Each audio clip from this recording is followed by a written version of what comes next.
জিয়াউর রহমান তো একজন সামরিক শাসক ছিলেন।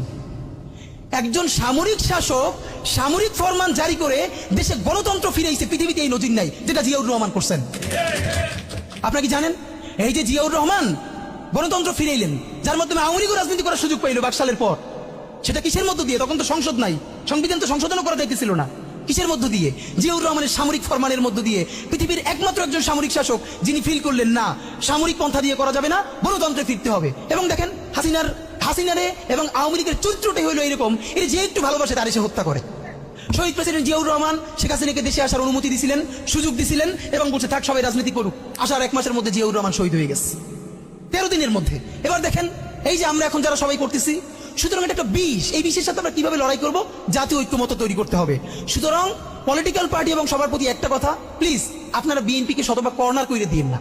বিএনপি এই আধিপত্যবাদ বিরোধী লড়াইয়ের জন্য আমাদের একটা বড় শক্তি।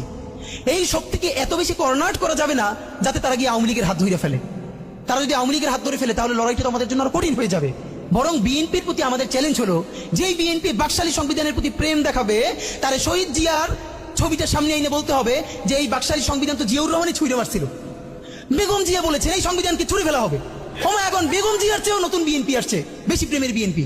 যেই শহীদ প্রেসিডেন্ট জিয়াউর রহমান ইসলামোফোবিক জায়গা থেকে বাংলাদেশের মুসলমান, বাঙালি মুসলমান সব আইডিয়াকে ধারণ করে বাংলাদেশের জাতীয়তাবাদ তৈরি করলেন, এখন একটা নতুন বিএনপি গজাচ্ছে, কেউ চেষ্টা করতেছে পুরো বিএনপিটাকে একটা ইসলামোফোবিক বিএনপি করা।